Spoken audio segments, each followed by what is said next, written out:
हमें समझ में आई है तो हम औरों के जरूरत को भी समझ सकते हैं कि उनके लिए भी बौद्ध धर्म की जरूरत है।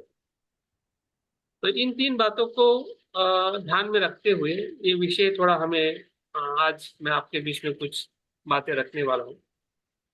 तो पहले हम आते हैं कि बौद्ध धर्म की स्पष्टता किस बातों से हमें हो सकती है। अभी बौद्ध धर्म जब हम कहते हैं तो हमें अनेकों बार सुना होगा, और बुद्ध भी इस इसके बारे में बताते हैं कि उनका धर्म जो है वो महासागर की तरह विशाल और गहरा है। कैसे हो? महासागर की तरह विशाल और गहरा है। उसको समझना या उसके गहराई को समझना हम सभी मनुष्य के लिए इतना सरल नहीं है। और इसलिए कभी कभी कुछ बातें हमारे स्पष्टता में आती है और कुछ बातें हम अस्पष्ट रहते हैं बौद्ध धर्म के इतिहास और दर्शन को लेकर। लेकिन आपने और एक चीज का गौर किया होगा कि कितना भी विशाल हो कोई भी चीज, लेकिन जब उस चीज का एक मैप बनाया जाता है, एक एटलस बनाया नक्शा बनाया जाता है, तो उसकी स्पष्टता और गहरी होने लगती है। अभी हमें पता है कि हमारी पृथ्वी कहाँ पे है, पृथ्वी पे जो अलग अलग जगह है, अलग अलग शहर है, अलग अलग देश है, लेकिन उसको एक मैप में रखा जाता है, एक नक्शा में दिखाया जाता है, तो उसको समझना और सरल हो जाता है। क्योंकि हमने तो पृथ्वी का तो भ्रमण किया नहीं है कि कौन सा देश कहाँ पे है, कौन सी जगह कहाँ पे है, वो हमें पता नहीं है। लेकिन वो है, भारत के अलावा भी कोई देश है, हाँ, कि जिस देश में लोग रहते हैं, लेकिन हम अगर विजिट नहीं किए तो हमें पता नहीं है। लेकिन उसके बारे में हमारे पास में जानकारी किससे आती है? कि जब उस एटलास को हम सही तरीके से समझते हैं, उस नक्शा को हम समझते हैं, तब हमें एक स्पष्टता आती है कि सही में पृथ्वी में या पृथ्वी के ऊपर जो विश्व है या जो देश है कहाँ कहाँ पे है, हाँ, या उसकी जगह कहाँ पे है, हाँ, या अगर उसके बारे में थोड़ी और जानकारी मिलती है, हाँ, तो उसका उनकी भाषा क्या है या उनका जो रहने का तरीका क्या है, किस प्रकार के लोग रहते हैं, तो इसकी थोड़ी थोड़ी जानकारी हमें मिल जाती है और हमें पता चलता है कि विश्व में सभी लोग कहाँ पे कैसे रहते हैं। तो इसके हिसाब से हमें स्पष्टता आती है कि पृथ्वी क्या है। वैसे ब्रह्मांड के बारे में भी हमें विज्ञान के तौर पर बताया जाता है, और हम पूरे तारामंडल के जो वैज्ञानिक मार्ग है या उसके प्रति जो चित्र है या उसके प्रति जो नक्शाएं जो बनाई जाती है, तो उसके माध्यम से भी हम जानते हैं कि ब्रह्मांड इस प्रकार से होता है। वैसे ही अगर बुद्ध की शिक्षा को या बौद्ध धर्म को अगर हम समझना चाहते हैं, तो हमारे पास में एक मैप होना चाहिए माइंड में। हमने एक मैप निर्माण करना चाहिए कि ये बौद्ध धर्म जब हम कहते हैं, बौद्ध धर्म कहते हैं, तो ये कहाँ से आया है, किसके साथ में बौद्ध धर्म एक शब्द जुड़ा हुआ है। ये धर्म की जो आज हम अपने आप को बुद्धिस्ट कहते हैं या बौद्ध धर्म कहते हैं, तो उसका उद्भव कहाँ पे है। और उद्भव होने के बाद अगर हम 3000 साल पहले के हम बुद्ध के समय की बात करते हैं, तो उस समय बौद्ध धर्म कैसा था, उसके बाद में बौद्ध धर्म कैसा रहा, उसके बाद में बौद्ध धर्म कैसा रहा, इसकी भले हमें ज्यादा जानकारी नहीं भी हो, लेकिन हमारे पास में एक मैप होना चाहिए कि हाँ, तो बुद्ध के समय इस प्रकार से धर्म का तत्व था, उसके बाद में इस प्रकार से बदला, उसके पास बाद में इस प्रकार से बदला, और उस प्रकार से फिर आधुनिक जगत में किस प्रकार से बौद्ध धर्म के अलग अलग जो स्वरूप है, उसको जानते हुए हमारी जो बौद्ध धर्म के प्रति एक कह सकते हैं कि एक अ, छोटी छोटी स्पष्टता और पूर्ण स्पष्टता, उसमें पूर्णता है। हाँ? जब हम नोट्स कहते हैं, सारांश कहते हैं, हाँ, तो सारांश में सब कुछ समाया जाता है, जिसमें हम घाघर में सागर कहते हैं। अभी घाघर तो सागर नहीं है, लेकिन ऐसा हम क्यों कहते हैं कि घाघर में सागर, वो बात हो गई, क्योंकि उस घाघर में वो सभी तत्वों की मूल्य की बात होती है कि जो सागर में हमें विशाल और गहरे रूप में हमें उसका संदर्शन या हमारी हमारा अनुभव होगा जब उस हम सागर को देखेंगे। हाँ, तो वैसे ही बौद्ध धर्म के स्वरूप को जानने के लिए हमने 3 समय के अंदर थोड़ी थोड़ी बातें जानकारी में रखनी जरूरी है। हो सकता है कि आपके पास में वो जानकारी हो, लेकिन मैं आपको इस जानकारी के माध्यम से अपने मन में एक, जिसे हम कहते हैं कि मानस चित्र, हाँ? जैसे कि मैंने कहा कि एटलस, एक मैप आपके सामने स्पष्ट होना चाहिए कि हम कहाँ से आए हैं, हाँ? बौद्ध धर्म कहाँ से आया है और किस समय किस प्रकार से बौद्ध धर्म का स्वरूप था, और आज किस प्रकार से बौद्ध धर्म के स्वरूप के साथ हम जुड़ रहे हैं। तो अगर मैं सबसे पहले अगर बौद्ध धर्म के उगम की बात करता हूँ कि ये बौद्ध धर्म जो है, शब्द आया कहाँ से, जिसको हम आज बौद्ध धर्म कहते हैं, तो मुझे ऐसा समझ में आता है, और शायद आपको भी समझ में आएगा, कि ये जो बौद्ध धर्म ये शब्द जो है आज प्रचलित इसलिए हुआ है क्योंकि ये बुद्ध से आया हुआ है। बौद्ध शब्द जो है, बौद्ध शब्द के अंदर जो है वो बुद्ध है। और बुद्ध का मतलब जब हम देखते हैं कि जिसको हम बुद्धत्व कहते हैं, जागृत चित्त, जागृत मन, जिसे बोधि ज्ञान कहते हैं, उसको बुद्ध कहते हैं।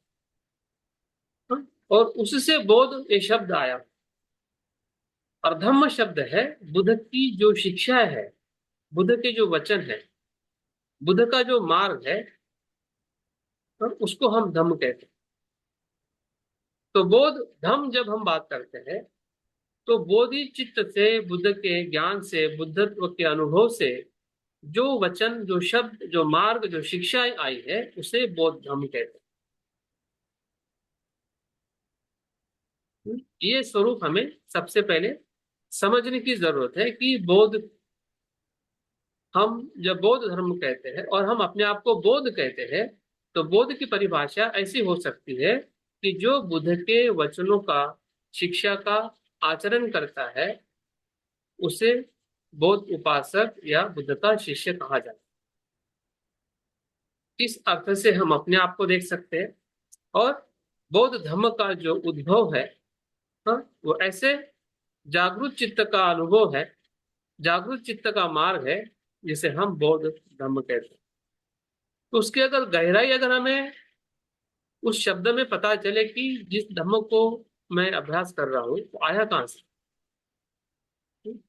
और हमें पता है कि वो बुद्ध से ही आया है, हाँ, लेकिन आज के इस विषय के अंतर्गत हमें थोड़ा उसका पूरा स्वरूप देखना है कि हम आगे बढ़ते हैं कि बुद्ध के समय धम्म किस स्वरूप में था, जिसे हम ऐतिहासिक बौद्ध धर्म कहते हैं।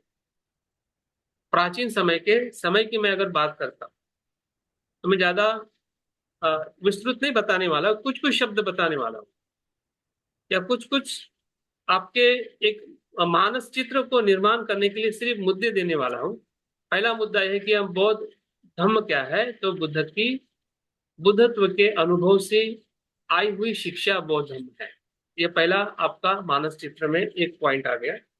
दूसरा पॉइंट यह है कि बुद्ध के समय, जिसे आज हम बौद्ध धर्म कहते हैं, तो इस शब्द से प्रचलित था या नहीं था।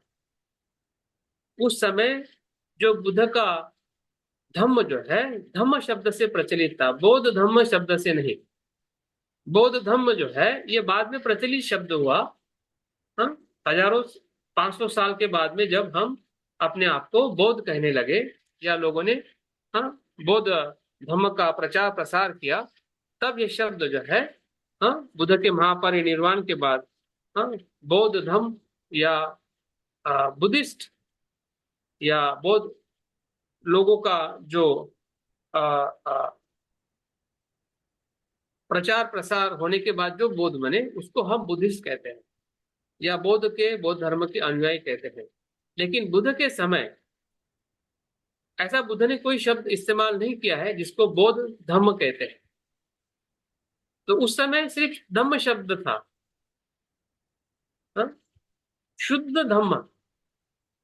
और उस शुद्ध धम्म के अंदर अगर मैं आपको दो बातें बताता हूं, शुद्ध धम्म का अर्थ वह है कि जैसा है वैसा देखने वाला अनुभव, मतलब शुद्ध धम्म। हम्म? धम्म का मतलब क्या है? जैसा है वैसा देखना, सत्य को जैसा है वैसा देखना, हाँ? हमें पता है, अगर मैं इसका उदाहरण आपको बताता हूँ कि जब अनिरुद्ध सारिपुत्र का संवाद जो है, हम्म, जब वो सारिपुत्र अनिरुद्ध को मिलता है और उसके हाव भाव उनके चेहरे को देख के प्रभावित होता है, तो उसको लगता है कि इसका गुरु कहीं ना कहीं कोई ऐसा बड़ा गुरु है, जिसके कारण इसके चेहरे पे इतनी रौनक है। और उसकी उत्सुकता सत्य प्राप्त करने की होती है, इसलिए वो अनिरुद्ध से मिलता है और पूछता है कि तुम्हारा गुरु कौन है। हाँ? तो अनिरुद्ध क्या कहता है? हाँ? मेरा शास्त्र, मेरा गुरु वो है कि जिन्होंने धर्म का हेतु बताया है। किस हेतु से धर्म उत्पन्न होता है और किस हेतु के नाश करने से धर्म का उद्भव होना समाप्त होता है, ये बताने वाला जो शास्त्र है वो मेरे तथागत बुद्ध है। तो धम्म का अर्थ क्या है? प्रतीत्य समुत्पाद को समझ रहे हैं। जो भी धर्म जो है, जो भी संस्कार है, जो भी कर्म है, या जो कुछ भी संसार में उत्पन्न हो रहा है या होता है, हाँ, उसके हेतु और परिणाम के साथ उस घटना को समझना देखना मतलब धर्म है। और उसी के अंदर शील समाधि प्रज्ञा का भी आरष्टांगिक मार्ग समाविष्ट हो जाता है। और इसलिए हमने हमें पता है कि सब में अष्टांगिक मार्ग के अंदर पहला जो मार्ग या अंग जो है वो सम्यक दृष्टि। सम्यक दृष्टि मतलब प्रज्ञा से अस्तित्व को देखना, अस्तित्व को जैसा है वैसा देखना सम्यक दृष्टि। तो सम्यक दृष्टि से अस्तित्व को देखना, जिसमें चार आर्य सत्य भी आ जाते हैं, तीन लक्षण भी आ जाते हैं, उसके बारे में मैं अधिक बात नहीं करने वाला हूं। तो इसी धम्म को सुनकर पांच जो भिक्षु जो थे, अभी आषाढ़ पूनम गई, अभी हम कार्तिक पूनम में प्रवेश करने वाले हैं। तो इसी आषाढ़ पूनम के दिन ये पांच पांच में से एक जो कौंडिन्य था, इसी धम्मों को सुनकर उनको ज्ञान प्राप्त। और उसके बाद के जो चार लोगों को धीरे धीरे उधर की जो और शिक्षा देकर, धम्म की शिक्षा देकर, उन्होंने भी अरहंत पद को प्राप्त किया था। तो इस स्वरूप में हमें धम्म को समझना है कि धम्म मतलब क्या है, शुद्ध। और उसी से ही वही सुन के जो उस समय के जितने भी बुद्ध के जो शिष्य बने, जिसको हम बाद में कहते हैं कि संघ का निर्माण किया, संघ का निर्माण करने के बाद में नदी काश्यप हो, गया काश्यप हो, जितने भी उस समय के आश्रम थे, 700 300 200 100, ऐसे जितने सारे जो आश्रम थे ब्राह्मणों के, सभी लोग बुद्ध के शिष्य बने। और ऐसा करीबन 10 से 12 साल तक चला। शुद्ध धम्म पे ही सब लोग आचरण करते थे, तब तक विनय नहीं था, विनय की जरूरत नहीं पड़ी। विनय बाद में विकसित हुआ, जैसे जैसे संख्या बढ़ने लगी और संख्या बढ़ने के बाद में कोई भिक्षु सही आचरण नहीं कर पा रहा था, और सही तरीके से वो समझ नहीं पा रहे थे, तब जाके बुद्ध ने धीरे धीरे विनय की स्थापना की। पहले कुछ 10 साल या 12 साल के बीच में विनय नहीं था, धम्म ही विनय था और विनय ही धम्म था। अलग से किसी प्रकार का भी विनय, जो आज हमें 227 जो रूल्स है या नियम भिक्षु की दिखते हैं, हाँ, विनय उस समय नहीं था। शुद्ध धम्म से ही सब लोग बुद्ध के अनुयायी बनते थे। और उसके बाद में जो विनय आया, हाँ, तो बुद्ध की शिक्षा का दूसरा स्वरूप बना, जिसे हम धम्म विनय कहते हैं। और इसी के बारे में बुद्ध जो आखिरी जब उनका महापरिनिर्वाण होता है, हाँ, तो सभी को ऐसा लगता है कि अभी बुद्ध जाने के बाद में किसकी लोग शरण जाएंगे, किसको गुरु कहेंगे। हाँ, तो बुद्ध कहते हैं कि मेरे बाद में आपका जो गुरु है वो धम्म और विनय आपका गुरु है। तो ये प्राथमिक स्वरूप है, जो बुद्ध के डायरेक्ट प्रत्यक्ष अनुभव से जो बुद्ध आए हैं, बुद्ध का धम्म जो आया है, हाँ, जिसमें सभी प्रकार की शिक्षा को हम सुत्तों में या आ, विनय पिटक को अभिधम्म पिटक में हम पढ़ते हैं, जिसको हम 84,000 शिक्षाएं कहते हैं, जो त्रिपिटक में हमें संकलित करते हुए दिखाई देती है। जबकि 84,000 शिक्षा का तत्व क्या है? तो तत्व एक ही है, प्रत्युत समुत्पाद के तत्वों को समझना ही धम्म है। और बुद्ध स्वयं कहते हैं कि जो प्रत्युत समुत्पाद को देखता है वही धम्म को देखता है, और जो धम्म को देखता है वही बुद्ध को देखता है। और उसी के लिए हमें धम्म और विनय की जरूरत है। तो इस प्रकार से जब हम प्राथमिक प्राचीन समय के अगर बौद्ध धर्म की मूल धारा को देखते हैं तो वही मूल धारा हमें आगे बढ़ते हुए अगर हम मूल धारा से हमारे मन में अगर स्पष्टता है कि यही मूल धारा है जो शुद्ध रूप में बुद्ध के समय, बुद्ध के द्वारा विकसित हुई थी, और बुद्ध के महापरिनिर्वाण तक, हाँ, जो उसको और सुरक्षित करने के लिए और लोगों के कल्याण के लिए जो विनय की स्थापना हुई, और फिर बुद्ध के अंतिम समय में जो, जिसे हम बाद में जो बौद्ध धम्म कहते हैं, हाँ, वो धम्म विनय के तौर पे हमें प्राथमिक स्वरूप में दिखाई देता है। अभी हम दूसरे चित्र के तरफ आते हैं, दूसरे मुद्दे की तरफ आते हैं कि वहां से जो महापरिनिर्वाण के बाद में जो बुद्ध की शिक्षा का संकलन किया गया, प्रथम संगति में, दूसरे संगति में, और अशोका के समय तीसरी संगति में, तो वो संकलन जो है वो कहीं ना कहीं बौद्ध धर्म के शब्द के साथ में जुड़ने लगा कि ये बुद्ध की शिक्षा है, बुद्ध के वचन है, ये बुद्ध का धर्म है। और उसके आचरण करने वाले जो अ, भिक्षु थे, भिक्षुनियां थी, या उपासक थे, उपासिकाएं थी, और जिस प्रकार से बौद्ध धर्म का प्रचार प्रसार होने लगा भारत में ही नहीं, फिर बाद में श्रीलंका में गया, फिर थाईलैंड है, म्यांमार है, हाँ, जहाँ पे भी बौद्ध धर्म गया, तो फिर वहां से बौद्ध धर्म एक बौद्ध धर्म के रूप में, बुद्ध के जो वचनों के रूप में जब गया, जिसको हम बुद्ध के सुत्त कहते हैं, या बुद्ध के वचनों का जो संकलन जो था त्रिपिटक के माध्यम से, हाँ, वो जब गया, जिसे हम बुद्ध वचन के तौर पे देखते हैं, जो त्रिपिटक में संकलित है, उसको हम थेरवाद दर्शन कहते हैं। थेरवाद का मतलब ये है, थेर का मतलब होता है कि बुद्ध और अरहंत से आई हुई शिक्षा। थेर का मतलब होता है श्रेष्ठ, मुक्त व्यक्ति को थेर कहा जाता है। आजकल हम जो भिक्षुओं को हम थेर कहते हैं कि जो 20 साल 10 साल हो जाता है, जो सीनियर हो जाता है, उसको हम थेर कहते हैं। लेकिन बुद्ध के समय थेर उसे कहते थे कि जो श्रोतापुण्य से अनंत तक की शिक्षा को अनुभव करता है, उसको थेर कहा जाता है। आज हम उम्र के हिसाब से भिक्षुओं को थेर कहते हैं। बुद्ध के समय जो थेर ये शब्द जो था, हम जिसे थेर गाथा, थेरी गाथा जो कहते हैं, थेर गाथा मतलब अनंतों की गाथा, थेरी गाथा मतलब अनंत भिक्षुनियों की गाथा।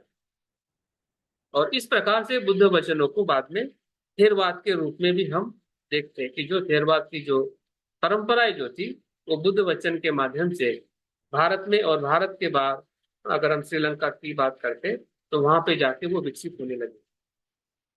उससे थोड़ा और आगे आते हैं, इसी बुद्ध वचन के आधार पर जिसको और ज्यादा विश्लेषण किया गया, उनके तत्वों को, उनकी शिक्षा को, पहली शताब्दी के आसपास, जिसको हम कह सकते हैं कि उसके ऊपर शास्त्र लिखे गए, उसके ऊपर और टीका टिप्पणी की गई कि बुद्ध ने ऐसा क्यों कहा, बुद्ध के तत्व में ऐसी बातें क्यों करनी है और कैसी करनी है। इसका जब विश्लेषण किया गया, बुद्ध के वचनों का विश्लेषण किया गया, उनके तत्वों को और ढूंढने लगे कि बुद्ध क्या बताना चाहते थे और किस प्रकार का मार्ग बुद्ध ने बताया है। हाँ? और उस समय को अगर हम देखते हैं कि वो महायान का दर्शन आगे आया है, जिसमें बुद्ध के वचन का ही विश्लेषण करके उसके ऊपर शास्त्र लिखे गए, जिसमें हम शून्यता का दर्शन कहते हैं, विज्ञानवाद का दर्शन कहते हैं, या योगाचार का दर्शन कहते हैं। मैं ये ज्यादा आपको गहराई में इसलिए नहीं बता रहा हूँ, सिर्फ आपके मन में एक चित्र निर्माण होना चाहिए कि बौद्ध धर्म की जो एक धारा जो है, वो बुद्ध के समय से होते हुए कैसे कैसे और किस किस समय में किस प्रकार से वो आगे आते आते आज के समय तक कैसे वो आई है, ताकि हमारे पास में एक क्या कहते हैं, संक्षिप्त और स्पष्ट चित्र हमारे सामने खड़ा हो। हाँ, इस चित्र के माध्यम से हम इसको और गहराई में अभ्यास करने में हमारा मन या हमारी जो हमारी इच्छा है, हमारा संकल्प हम बढ़ा सकते हैं कि इसको मैंने और गहराई से समझना है। जैसे कि हम कोई मैप को पढ़ के हमें उस जगह पे जाने की इच्छा होती है, या उस जगह पे जाने के लिए अगर हमारे पास में अगर मैप है, तो वो मैप हमें सरलता देता है कि हमने वहां पे कैसा, किस प्रकार से, किस दिशा से जाना चाहिए, ताकि हमारा समय बच सके और हम सही जगह पे सही समय पे पहुंच सके। तो ये भी मैप जो है हमें अपने बौद्ध धर्म के और गहराई में ले जाने के लिए हमें मदद कर सकता है, अगर हम इस प्रकार से अपने मन में बौद्ध धर्म के संपूर्ण चित्र को अगर देखने का और समझने का प्रयास करते हैं। अगर मैं थेरवाद और महायान दर्शन को एक शब्द में अगर मैं अलग करता हूँ, या अलग, वो एक शब्द के आधार पर वो अलग हो जाते हैं, या उनका जो तत्व जो है वो एक तत्व से वो अलग हो जाते हैं, कि जो थेरवाद जो दर्शन जो है वो अनंत का दर्शन है। मतलब स्वयं के मुक्ति के लिए आचरण करने वाला उपासक, उपासिका, भिक्षु या भिक्षुणी, हाँ, जो भी उस प्रकार से स्वयं के क्लेशों को मुक्त करने का जो आचरण करने वाला जो समुदाय है, लोग है, या मार्ग है, उसको अरहंत का मार्ग कहते हैं। हाँ, जो थेरवाद परंपरा से लोगों ने उसको स्वीकार किया। और महायान परंपरा का जो दर्शन जो है वो स्वयं के दुख मुक्ति के साथ साथ में औरों की भी दुख मुक्ति चाहता है, या उसके लिए वो प्रयत्न रहता है, जैसे हम बोधिसत्व मार्ग है। बाकी कुछ भी फर्क नहीं। वहां पे जो शील आचरण करना है वही यहाँ पे करना है, वहां पे पारमिता का आचरण करना है यहाँ पे भी करना है, वहां पे जो ध्यान करना है वो यहाँ पे भी करना है। आचरण में कुछ भी फर्क नहीं है। सिर्फ फर्क इतना ही, उनका एक अपने आ, दर्शन, या हम कह सकते हैं कि उद्देश्य को लेके, आदर्श को लेके है। अन्यथा उनके भी बुद्ध वही है, इनके भी बुद्ध वही है। उनका भी जो धर्म है वो इनका भी धर्म है। धर्म और बुद्ध में कुछ भी फर्क नहीं है।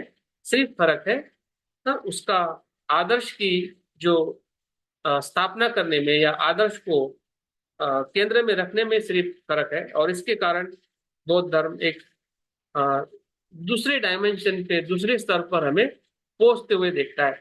मतलब यहाँ पे हम ऐसा कह सकते हैं कि बुद्ध एक प्रकार से वो वृक्ष है जहां से बौद्ध धर्म की उत्पत्ति हुई है, और धीरे धीरे बुद्ध के महापरिनिर्वाण के बाद उसी ही धारा में से अलग अलग शाखाएं निर्माण हुई। जैसा कि एक पेड़ होता है, रूट में एक ही होता है, उसके मूल में एक ही होता है, और फिर धीरे धीरे वो मूल जो है, हाँ, कुछ आ, आ, कुछ कुछ समय के बाद, या कुछ जगह के बाद, हाँ, या कुछ फीट के बाद में वो उसके दो शाखाओं में, या दो में से चार शाखाओं में उसका विभाजन होता है। अगर आपने वृक्षों को देखा होगा, तो उसी प्रकार से आप आपके मन में इस प्रकार के चित्र निर्माण कर सकते हैं। एक प्रकार से हमारा है माइंड मैप है। कि मन के अंदर हमने इस प्रकार से चित्र को निर्माण करना चाहिए, ताकि हमें बौद्ध धर्म का संपूर्ण स्वरूप हमारे मन में निर्माण हो सके। थोड़ा हम और आगे आते हैं। प्राचीन समय यहाँ तक समाप्त होता है, बुद्ध से लेके पहली शताब्दी तक, या पांचवी शताब्दी, छठी शताब्दी तक। उसके आगे अगर हम आते हैं, सातवीं और आठवीं शताब्दी से लेके 12वीं शताब्दी तक, या 13वीं 14वीं शताब्दी तक, वहां पे हमें बौद्ध धर्म का एक नया स्वरूप दिखाई देता है, जिसे हम वज्रयान कहते हैं। अभी वज्रयान में क्या हुआ है, उसी बुद्ध वचन का, जिस प्रकार से थेरवाद परंपरा में जैसा है वैसा लिया, जैसे बुद्ध ने शब्द कहा उसी प्रकार से उन्होंने माना, उसमें कुछ भी छाट पाट नहीं की। इसलिए उसको थेरवाद बौद्ध धर्म कहते हैं, ऑर्थोडॉक्स बौद्ध धर्म कहते हैं। कि बुद्ध के एक भी वचन को ना कम किया गया, ना उसमें ऐड किया गया। बुद्ध ने जो कहा है वैसे ही उसी प्रकार से उसको माना गया। महायान परंपरा में बुद्ध के वचन को वैसे ही माना, लेकिन उसके तत्व को और उसको एक्सप्लेन किया, और एक नए मार्ग की खोज करके, बोधिसत्व की मार्ग की स्थापना करके उन्होंने अपने दर्शन को आगे किया। अभी हम तीसरे स्वरूप में जब आते हैं, तो बुद्ध के वचन का जो ऊर्जात्मक जो स्वरूप है, ऊर्जात्मक स्वरूप, जैसे कि हर वस्तु की तीन स्तर होते हैं। एक जड़ जड़ स्वरूप में होता है, एक तरल स्वरूप में होता है, और एक ऊर्जा के स्वरूप में होता है। जैसे कि आपका पानी देखो, पानी का जो जड़ स्वरूप है वो बर्फ है, पानी का बहता हुआ स्वरूप पानी है।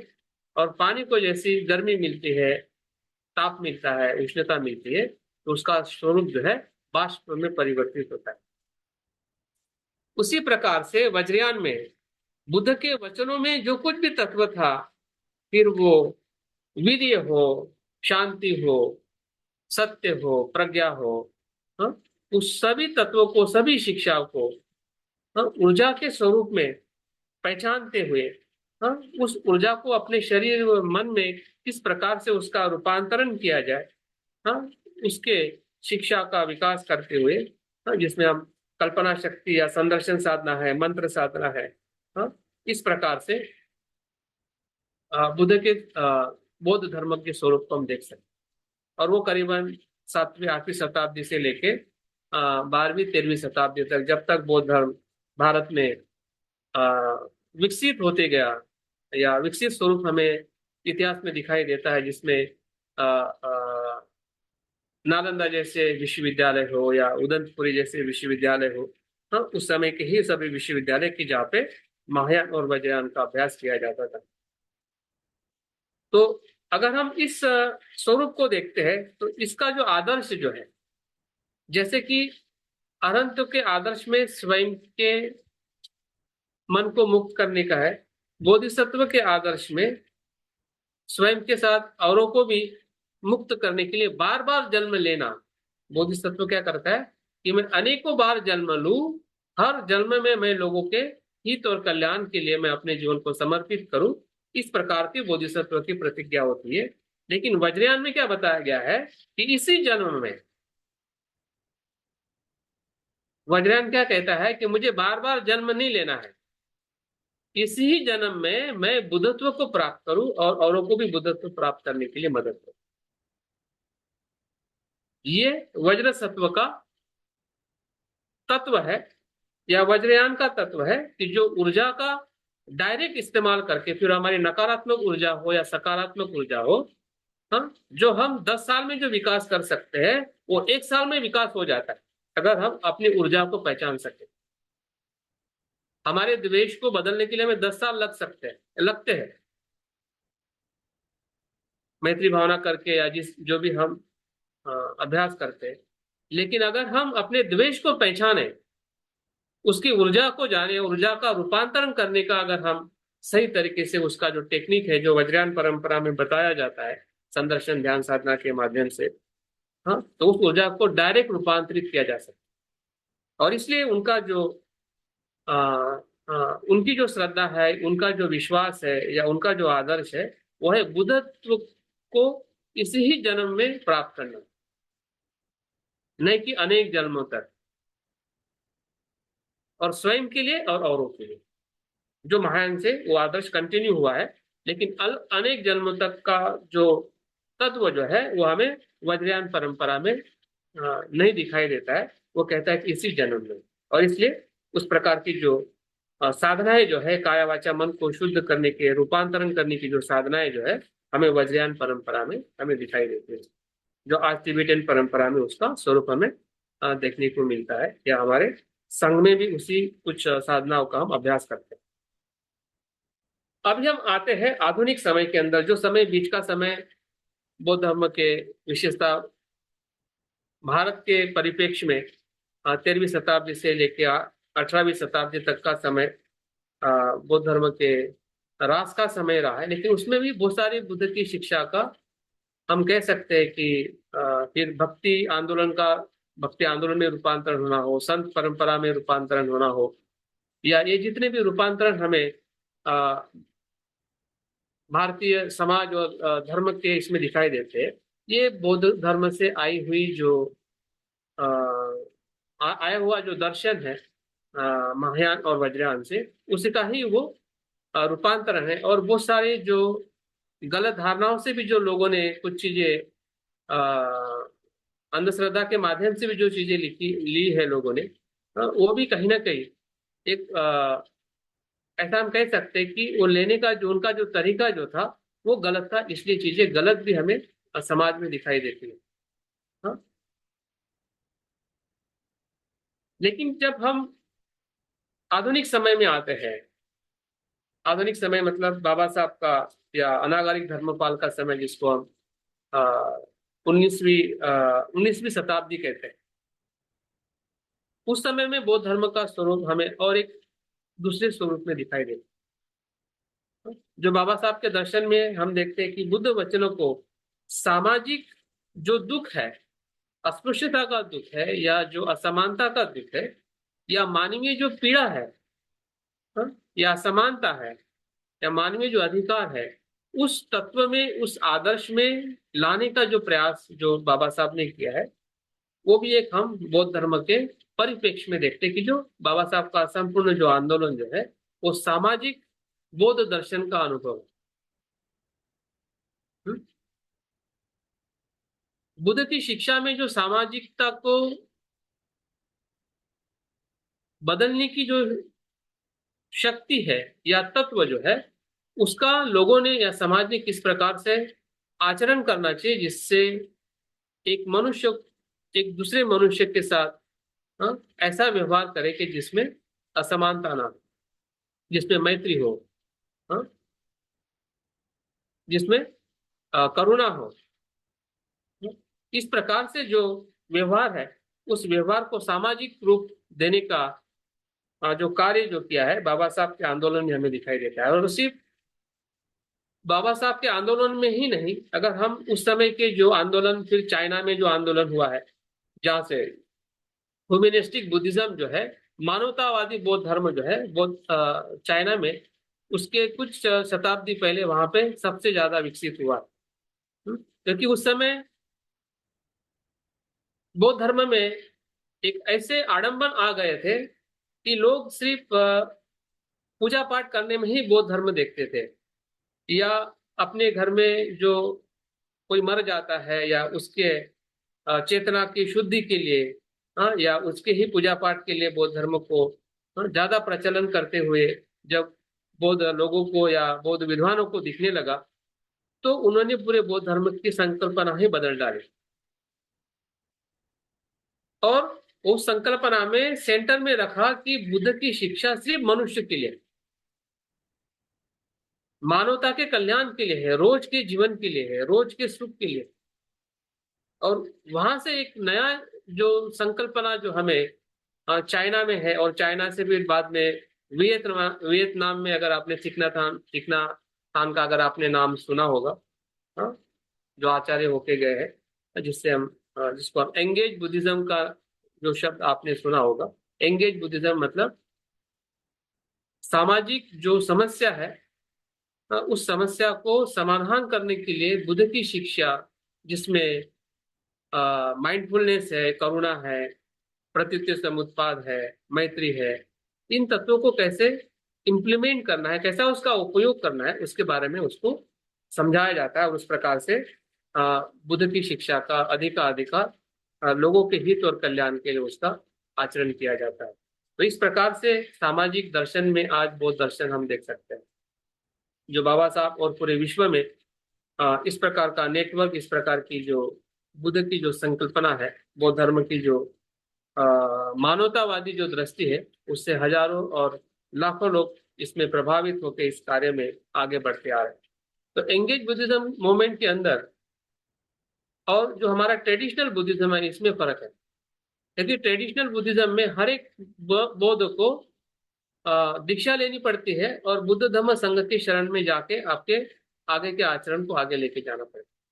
एंगेज बुद्धिज्म में ऐसा नहीं है। एंगेज बुद्धिज्म में हर व्यक्ति सभासद हो सकता है कि जो जागृति का आचरण करे और प्रज्ञा और करुणा के साथ में व्यवहार करे।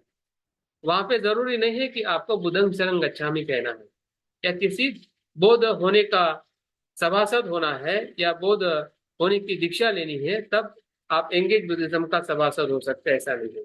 वो ओपन टू ऑल है, सभी के लिए है। जो व्यक्ति उस प्रकार से मानवतावादी कार्य करना चाहता है और बुद्ध की शिक्षा का आचरण करना चाहता है, उस प्रकार से एंगेज बुद्धिज्म जो है पूरे विश्व में एक अंतर्राष्ट्रीय मोमेंट की तरह बुद्धिज्म कार्य कर रहा है।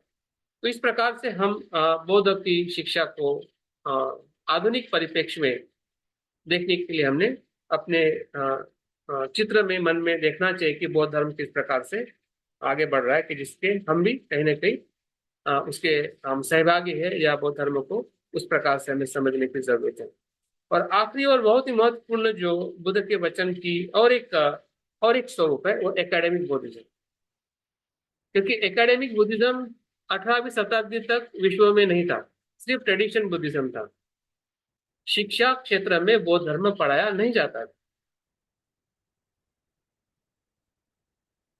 और शिक्षा के क्षेत्र में जब बौद्ध दर्शन आया, तो इससे उन सभी लोगों को फायदा होने लगा कि जो बौद्ध धर्म को नहीं जानते थे और जानना चाहते थे।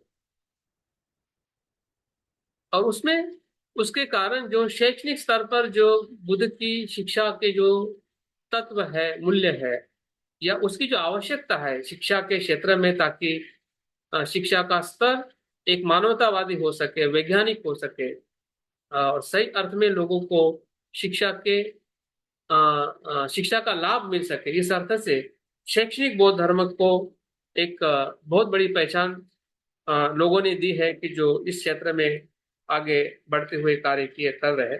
तो इस प्रकार से बुद्ध की शिक्षा, जिसको हम बौद्ध धर्म कहते हैं, ये बुद्ध के अनुभव से निकलते हुए आज इतने सारे स्वरूप में हमें बुद्ध की शिक्षा को ही हम बौद्ध धर्म कहते हैं। लेकिन उसके जो स्वरूप में प्राचीन स्वरूप हो, या उसके बाद का महायान का स्वरूप हो, वज्रयान का स्वरूप हो, या सामाजिक बौद्ध धर्म का स्वरूप हो, या शैक्षणिक बौद्ध धर्म का स्वरूप हो, हाँ, हर क्षेत्र में कैसा फैल रहा है। हम्म? मतलब फैल रहा है, इसका मतलब जरूरत बढ़ते जा रही है। जितनी जरूरत बुद्ध के समय लोगों के लिए थी, आज उससे और उससे कहीं गुना ज्यादा आज हमें अपने समय में, जिस समय में आज हम जी रहे हैं, उस समय में भी हमें बौद्ध धर्म की जरूरत है, ये हमें समझ में आ सकता है।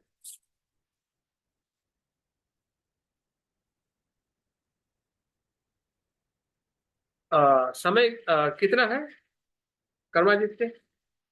जी अभी तो आप 15 मिनट बोल सकते हैं। ठीक है, थैंक। तो अभी मैं आता हूँ बौद्ध धर्म के गुण धर्म की तरफ। और यही हमारी सबसे बड़ी हमारे जीवन में उपयोगिता है। जितना हम बुद्ध के गुण धर्म के गुण धर्म को समझते हैं, जानते हैं, वैसे इसके गुण धर्म की जो आ, उसका जो स्वरूप है, जैसे कि शुरुआत में मैंने कहा कि वो महासागर की तरह है। महासागर जितना हमें बाहर से सुंदर दिखाई देता है, लेकिन जैसे जैसे हम किनारे से जब भीतर जाते हैं, तो भीतर भी हमें उससे भी ज्यादा सुंदर दिखने लगता है। उसकी जो गुणवत्ता जो है, उसका जो अनुभव है, एक अनोखे जगत में ले जाता है, जो जगत कभी हमने देखा ही नहीं। समुद्र के भीतर का जो जगत है, उसको देखने का जो आनंद है, वैसे ही कहीं ना कहीं बौद्ध धर्म के जब हम भीतर जाते हैं, तो हमें उसके तत्व और उसके मूल्य को समझने का हमें अनुभव होने लगता है। तो अभी हमने जो शुरुआत में बुद्ध वंदना, धम्म वंदना और संघ वंदना का हमने जो संगायन किया है, उसमें जो धम्म वंदना है, उसमें 6 प्रकार के बुद्ध के धम्म के गुण बताए गए। इसको एक एक गुण को मैं थोड़ा बताने का प्रयास करूंगा। शायद आपको इसके बारे में पहले से ही पता है, और इसको जरूर जब भी हम वंदना करते हैं, तो वंदना के समय या बाद में हमने इसका अभ्यास या चिंतन या मन में समझने की जरूरत है कि सही में बुद्ध का धम्म को जब हम शरण जा रहे हैं, तो उसके गुण धर्म क्या है। तो स्वाका तो भगवता धम्मो, यहाँ से हमारी धम्म वंदना शुरू होती है। स्वाखातो भगवता धम्मो। स्वाखातो, ये शब्द का अर्थ, ये धम्म का गुण धर्म है। स्वाखातो, बुद्ध के धम्म का पहला जो गुण है स्वाखातो। स्वाखातो मतलब धम्म अच्छी तरह से कहा गया, अच्छी तरह से कहा गया। अभी अच्छी तरह से कहा गया, इसका मतलब क्या हो सकता है? अभी अच्छी तरह से कहा गया का अर्थ ये हो सकता है कि जैसा है वैसा कहा गया, कोई अच्छी तरह से हो सकता है। जैसे कि कोई हमें पूछता है या हम अपनी बात किसी को कहते हैं, तो अच्छी कब हो सकती है? कि जो घटना जैसी है वैसी आप उसको बताते हैं, पहली बात, जिसमें तथ्य हो। जिस घटना का जो तथ्य है वो तथ्य के साथ बताते हो, ये पहली बात अच्छी होने की। दूसरी जो बात है अच्छी होने की, आपकी जो वाणी जो है वो वाणी में मधुरता। आप तथ्य कठोरता से भी कह सकते हैं, जबकि लोग कहते हैं, तथ्य को भी कठोरता से कहते हैं और कहते हैं कि अच्छा है, ये सत्य है। सत्य सत्य कड़वा होता है। हाँ, लेकिन सत्य कड़वा तब होता है कि जब कहने वाला उस प्रकार से उसको कहता है, कठोरता से कहता है, तब वो सत्य कठोर या कड़वा लगता है। हाँ? जैसे कि हमें पता है कि मृत्यु सत्य है, तो मृत्यु की बात कड़वी लगती है, क्योंकि जब आप उसको उस प्रकार से कहोगे, तथ्य के साथ नहीं कहोगे, समझा के नहीं बताओगे, तो वो उसको डर या चिंता निर्माण कर सकती है, भयभीत कर सकती है। तो बुद्ध जो बात करते हैं वो तथ्य के साथ करुणा से बात करते हैं। मतलब आपके या हमारे दुख का उसको उनको पूरी तरह से एहसास होता है। जैसे कि कोई डॉक्टर अच्छी तरह से ट्रीटमेंट करता है, मतलब उसको हमारे बॉडी का या हमारे जो बीमारी का है पूरी तरह से एहसास होता है कि सही में ये बीमारी क्या है, और उस एहसास के साथ वो बहुत ही जागृति से, हाँ, और संवेदनशीलता के साथ में वो ऑपरेशन करते हैं। इस प्रकार से बुद्ध के वचनों को या बुद्ध के धम्मों को, हाँ, जो भी हम सुनते हैं, जो भी पढ़ते हैं, हाँ, और उस सुनने और पढ़ने में अगर हमें इसका एहसास होने लगता है, तो समझ जाए कि उस वाका तो धम्म, जिसमें तथ्य भी हो और सरलता भी हो, मृदुता भी हो, तो वो कहीं ना कहीं हमें स्पर्श करता है। हाँ? हमारे भावनाओं को जागरूक करता है, ठेस नहीं पहुंचाता है, भय निर्माण नहीं करता है, निराशा निर्माण नहीं करता है। अगर मृत्यु को सुन के अगर हम निराशा में जा रहे हैं, तो इसका मतलब हम सही तरीके से, हाँ, धम्मों को ना सुन रहे ना पढ़ रहे। तो स्वाकातों का अर्थ अच्छी तरह से कहा गया है, जो संपूर्ण सत्य है, हम्म? जो यथार्थ है, जो अंतिम है, जो कल्याणकारी। हाँ, इस अर्थ से हम अच्छी तरह कहा गया है, हाँ, बुद्ध के वचन को, हाँ, कहा मतलब बुद्ध के वचन कहना, हाँ, जो भी उनके वाणी के द्वारा, हाँ, पहले शब्द से लेके आखिरी शब्द तक, जो पहला जो उनका वचन रहा होगा या पहला जो उनका उपदेश रहा होगा, चार आर्य सत्य से लेकर उनका जो अंतिम वचन जो रहा है, महापरिनिर्वाण के समय तक का, वो सभी वचनों को हम इसी ही तत्व में देख सकते हैं कि बुद्ध का धम्म जो है स्वाखातो है। दूसरा जो उसका गुण धर्म है, और इसी ही गुण धर्म की हमारे जीवन में स्वयं के लिए उसकी उपयोगिता को हमें पहचानना, क्योंकि हमारी जब तक जरूरत क्या है, बुद्ध के धम्मों को सुनने की जरूरत क्या है, हाँ? जरूरत हमारी पूरी हो रही है क्या? अगर हो रही है तो सही अर्थ में हम बुद्ध के शिक्षा को समझ पा रहे हैं। अगर हमारी जरूरत हमें पता नहीं चल पा रही है, हाँ? अगर हम धम्म को सुन रहे हैं, हाँ, तो हो सकता है कि वो धम्म हमारे जीवन में आके वैसे ही चला जाता है।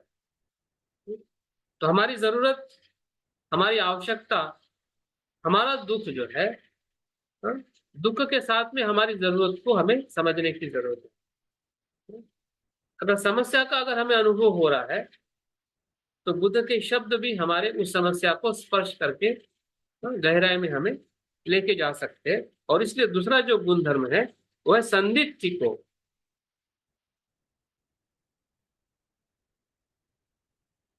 जितना वो स्वाखा तो है उतना ही वो संदिग्ध को है, मतलब वो सम्यक दृष्टि प्रदान करने वाला है।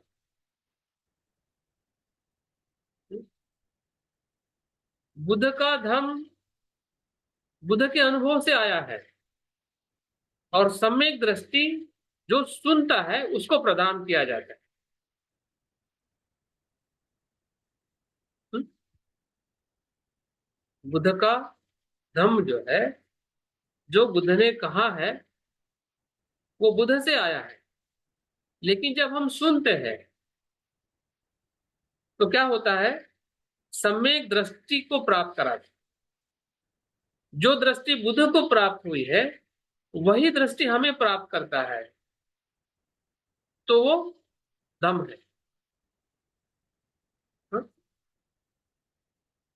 संदिग्ध को, तो सम्यक दृष्टि का अर्थ क्या है? सम्यक दृष्टि का अर्थ है कि हमारी जो असम्यक दृष्टि है वो टूटना, मिथ्या दृष्टि का टूटना, हमारी जो गलत धारणा है उसको उसका टूटना।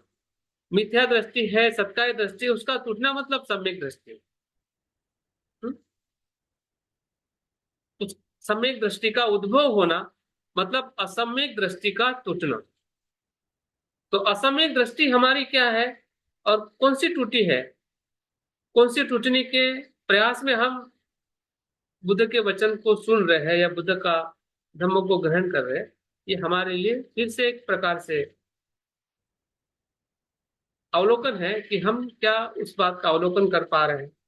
अगर कर रहे हैं तो बहुत ही अच्छा है, अगर नहीं कर पा रहे तो उसका अवलोकन करने की जरूरत है। तभी हमारे जीवन में उसका उपयोग होगा। हाँ? हमारे व्यक्तिगत जीवन में जो हम सुख और शांति चाहते हैं, हम क्या चाहते हैं? जब हम अपने आप को सवाल पूछते हैं कि मुझे क्या चाहिए, व्यक्तिगत जीवन में हम क्या चाहते हैं अपने आप से? सुख और शांति चाहते हैं। तो सुख तीनों स्तर पे चाहते हैं, शारीरिक स्तर पे, मानसिक स्तर पे और आध्यात्मिक स्तर पे। तो तीनों स्तर के सुख का हमें आनंद लेना है। वो आनंद तब मिलेगा, क्या हम ले पाएंगे, कि जब हमारे पास में सम्यक दृष्टि हो। अगर सम्यक दृष्टि नहीं है तो तीनों प्रकार के जो लाभ हमें मिलने हैं वो नहीं मिल रहे हैं। अगर ले रहे हैं तो हमारे पास में सम्यक दृष्टि है। सही में हम सम्यक दृष्टि को प्राप्त कर रहे हैं, जो बुद्ध इस धम्म वंदना के माध्यम से कहते हैं कि मेरा धर्म जो है वो संदीप्ति को है, दृष्टि प्रदान करने वाला है। हम्म? अंधे को रोशनी देने वाला है, भटकने वाले को रास्ता दिखाने वाला है, दुखी को सुखी करने वाला है, भयभीत को अभय की तरफ ले जाने वाला। इस प्रकार से हमने बौद्ध धर्म के गुण धर्म को दूसरे गुण में देखना है। तीसरा जो गुण जो है अकाली को, अकाली को का अर्थ जो है वो काल, किसी काल में बंदिश नहीं है, उसका फल तत्काल मिलता है। अभी आपने अनित्यता को देखा, अभी अभी आपको अनित्यता का फल मिलेगा। सम्यक दृष्टि का अर्थ क्या है कि अनित्य अनात्म को समझना, ये सम्यक दृष्टि है। अस्तित्व को उसके स्वभाव में देखना, समझना और जानना, मतलब सम्यक दृष्टि है। जिस क्षण में हम अस्तित्व को या हमारे पंच स्कंदों को इस प्रकार से हम देखते हैं, तो बुद्ध कहते हैं कि वो तत्काल फल देने वाला है।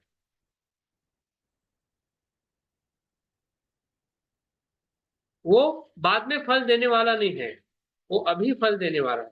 और इसलिए उसको समय से पर कहा। ब्रह्म को क्या कहते हैं? समय से पर है। तो किसी समय में बंदिश नहीं है कि वो भूतकाल का है, बुद्ध तो भूतकाल में होके गए हैं, तो भूतकाल के लोगों के लिए, अभी के लिए नहीं, कल के लिए नहीं, ऐसा नहीं है। वो कल भी फल देने वाला है, आज भी फल देने वाला है, और कल भी फल देने वाला है। वो किसी भी समय में बंदिश नहीं है, क्योंकि अनित्यता का अनुभव हम हर समय में, हर क्षण में, हर जगह पे, हर वस्तु में, सुख में हो या दुख में हो, हर जगह पे हमें अनित्यता का अनुभव आता है। तो जैसे अनित्यता का अनुभव हमें आता है, हाँ, वैसे ही हम उस अनित्यता के सुखद फल को प्राप्त करते हैं। जहाँ पे अनित्यता का अनुभव आता है, वहां पे ना द्वेष हो सकता है, ना लोभ हो सकता है। वही उसका फल है, वही सुख है, वही शांति है। जिस शांति और सुख को हम ढूंढ रहे हैं, और सुख और शांति इसलिए नहीं है क्योंकि हम अपने अस्तित्व को लोभ या द्वेष में देख रहे हैं। और लोभ और द्वेष में इसलिए देख रहे हैं क्योंकि मिथ्या दृष्टि से हम उस अस्तित्व को नित्य मान बैठे। जब सम्यक दृष्टि से उसको हम अनित्य देखते हैं, तो उसमें ना लोभ होता है, ना द्वेष होता है। तो वहां पे क्या होता है? सुख और शांति होती है। वही फल है, हाँ? उस क्षण का, उसी समय का वो फल है, इसलिए उसको अकाली को कहा गया है। चौथा जो गुणधर्म है, बुद्ध कहते हैं कि अगर आपको सही में फल प्राप्त करना है, तो बुद्ध कहते हैं कि यही पथ को आप खुद आओ और देखो। मैंने कहा है, या बुद्ध कहते हैं कि मैं कह रहा हूं या और कोई कह रहा है, हाँ? उस पर विश्वास मत रखिए। Be practical. आप खुद ही अपने श्वास को देखिए, और श्वास को देखते देखते अनित्यता को देखिए। अनित्यता को देखते देखते आपके भीतर जो मन में विचार भावनाएं आ रही है, उसको भी वैसे ही देखें। और देखते देखते हमें खुद पता चल जाएगा कि जो उत्पन्न हो रही है वो लय हो रही है। जो उत्पन्न हो रही है वो लय हो रही है। और लय होने का मतलब क्या है? शांत होना। निर्द्वेष हो या लोभ हो, और जहां पे शांति है, हाँ, वहीं पे मन का सुख है, या हाँ, मन का आनंद है, जब हम उस प्रकार से उसका अनुभव लेते हैं। यही पश्चिम है। जो भी हम आचरण करते हैं, हाँ, वो हम खुद करते हैं और खुद देखते हैं। हम औरों को दिखाने के लिए आचरण नहीं करते। हमारा आचरण औरों के लिए लाभकारी होता है, होगा, लेकिन उनको दिखाने के लिए कि मैं तुमसे कैसा आचरण कर रहा हूं, या मैं कैसे धार्मिक हूं, इसलिए आचरण नहीं है। हम्म? आचरण स्वयं के अनुभव को उस सम्यक दृष्टि से देखना ही, हम्म, अनुभव में लेके आना, हाँ, वही देखना है, जिसको देखने का अर्थ ही कहते हैं, हाँ, कि सत्य को देखना। जैसे हम अस्तित्व के समीप जाते हैं,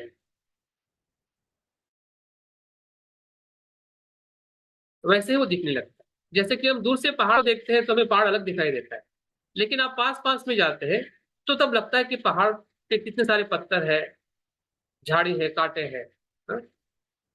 और थोड़ा रास्ता भी है जो ऊपर हमें अगर चढ़ना है। और जैसे जैसे आप ऊपर जाते हो, तो पहाड़ का संपूर्ण दर्शन हमें होने लगता है कि पहाड़ क्या है। तो वैसे ही हम एक एक चीजों को देखने लगते हैं, सांस को, शरीर को, वेदना को, चित्त को, धर्म को, हाँ?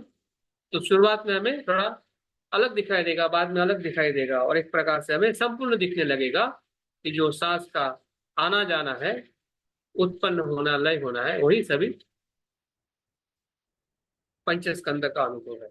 तो वो दर्शन हमें आगे लेके जाता है। इसलिए पांचवा उसका जो गुण जो है, ओपनाई को पच्चतम, पच्चत, ओपनाई को पच्चत, मतलब निर्वाण तक पहुंचाने वाला है। आओ और देखो मतलब एक प्रकार से आप आइए, चलिए, चलते चलते देखिए। हाँ, देखने का मतलब क्या है कि हमारे भीतर ही जो श्रोतापन्न से लेके लोकोत्तर चित्त से लेके, हाँ, हाँ, लौकिक चित्त से लेके लोकोत्तर चित्त, लोकोत्तर चित्त से लेके निर्वाण का चित्त जो है, हाँ, या निर्वाण तक पहुंचाने वाला ओपनाई को मतलब सभी दरवाजे खुले कर देता है, हाँ, निर्वाण के द्वार को खुला कर देता है, ऐसा धम्म। जो संसार में हम बंदिश थे उस बंधन से मुक्त करने वाला धर्म, जो और आगे है, जिसको हम ऊर्ध्वगामी मार्ग की तरफ ओपनाई को, हाँ, निर्वाण की तरफ ले जाने वाला धर्म जो है वो बुद्ध का धर्म है। और छठा और महत्वपूर्ण जो गुण धर्म है, वेदी तब्बो विमुक्ति ही, मतलब ये जो धर्म जो है विद्वानों द्वारा जानने योग्य है। विद्वान, ये मूर्ख या पुद्गल या अज्ञानी लोग जान नहीं सकते। तो कौन जान सकता है? विज्ञानों द्वारा, हाँ, जो विद्वान है, जो जागरूक है, हाँ, हाँ, जागरूक व्यक्ति द्वारा, विद्वानों द्वारा जानने योग्य धर्म, जिसे हम आर्य पुद्गल कहते हैं, हाँ? और उस आर्य पुद्गल के द्वारा जानने वाला धर्म है। तो इस प्रकार से अगर हम बुद्ध के धम्म की परिभाषा जो हमें धम्म वंदना में छह जो उसके महत्वपूर्ण जो गुण है, हाँ, स्वाकातो भगवता धम्मो, संदिग्धिको अकालिको, यही पस्सिको, ओपनायिको, पच्यतम, वेदितव्यो, वियुं नीति। तो बुद्ध का धर्म अच्छी तरह से कहा गया है, सम्यक दृष्टि प्रदान करने वाला है, तत्काल फल देने वाला है। इतना ही नहीं, आओ और देखो कहने वाला है, निर्वाण तक पहुंचाने वाला है, और विद्वानों द्वारा जानने के योग्य है। तो इस प्रकार से अगर हम बौद्ध धर्म की गुणवत्ता का वो देखते हैं और उसकी जो उपयोगिता जो है, स्वयं से लेके विश्व के हर स्तर पर उसकी उपयोगिता है। ऐसी कोई जगह नहीं है, ऐसा कोई कार्य नहीं है, काम नहीं है कि जहाँ पे बुद्ध की या बौद्ध धर्म की शिक्षा का आचरण और उसकी उपयोगिता नहीं। तो स्वयं के सुख और शांति के लिए तो वो महत्वपूर्ण है ही है। परिवार का जो हमारा संबंध है, परिवार के जो रिश्ते हैं, फिर वो पति पत्नी का हो, माता पिता का हो, बच्चों के साथ हो, सगे संबंधी के साथ हो, उस रिश्तों में भी बहुत ही मधुरता लाता है।